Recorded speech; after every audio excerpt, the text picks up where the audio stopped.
Welcome to the channel immigration with Tariq. एक issue आजकल मैं देख रहा हूँ लोगों के साथ कि जो डेफिनेशन है जेन्युइन वर्कर की, बिकॉज जब होम ऑफिस इन्वेस्टिगेट करता है, अगर उनको कंसर्न है कि आपने जो कॉस्ट एलोकेट किए है वो जेन्युइन है या नहीं, तो उसमें कुछ फैक्टर्स हैं जो मैं देख रहा हूँ बड़े रेलिवेंट हैं और उनके ऊपर बात करनी चाहिए। तो ये इज़ दी हमारी होम ऑफिस की गाइडेंस है on sponsor duties and compliance.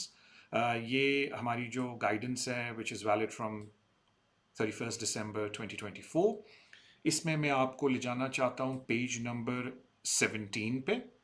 So let's go to page number 17 और फिर मैं आपको बताता हूँ जो दो मुझे कंसर्न्स हैं जो मैं देखता हूँ, इश्यूज जो मैं देख रहा हूँ। पहली बात तो ये है कि जनरल वैकेंसी में जो होम ऑफिस ने डेफिनेशन दी है उसमें उन्होंने ये बोला है कि जारी बात है कि जो आपका स्किल्ड वर्कर है, यानी कि जो जॉब होल्डर है, they are performing the duties and responsibilities जो आपने उनको कॉस्ट पे असाइन करके दी हैं। But the most important thing is कि जो आपने उनको सैलरी दी है वो बिजनेस मॉडल भी है और वो बिजनेस का स्केल भी है।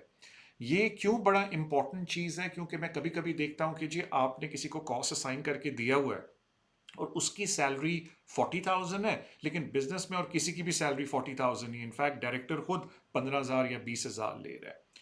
तो वो थोड़ा सा कंफ्यूजन क्रिएट करता है होम ऑफिस को। देखिए, मैं ये नहीं कहता कि ये बात गलत है कि अगर आप किसी को 40 दे रहे हैं तो डायरेक्टर क्यों 15 ले रहा है या 20 ले रहा है, उससे हाफ क्यों ले रहा है। द होल पॉइंट इज अगर डायरेक्टर 20 ले रहा है तो as long as director justify कर सकता है अपनी 20,000 की सैलरी, और जो उसका एम्प्लॉई है जो उससे डबल सैलरी ले रहा है, ये मैं आपको सिर्फ एग्जाम्पल दे रहा हूँ, वो उसको जस्टिफाई कर सकता है, तो देन ऑफकोर्स अंडर 1.44 जो सी सेक्शन है आप उसको जस्टिफाई कर सकते हैं होम ऑफिस के आगे।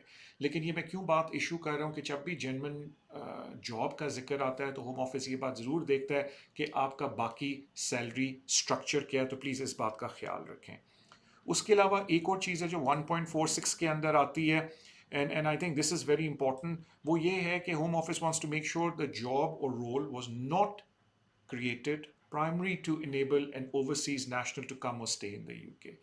सिंपलर वर्ड्स में अगेन, अगर आप मेरे शो को फॉलो करते हैं, मेरी अपनी रिजर्वेशन है जब लोग वर्ड यूज़ करते हैं self sponsorship visa, because there is no such thing as self sponsorship visa.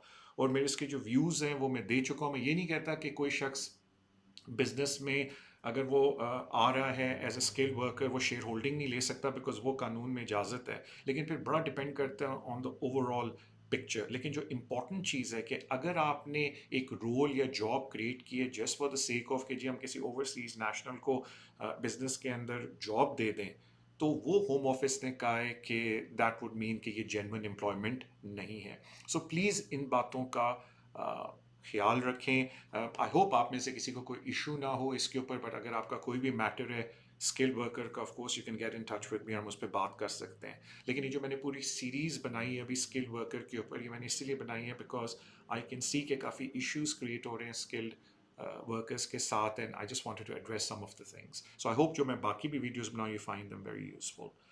Thank you so much for listening in today.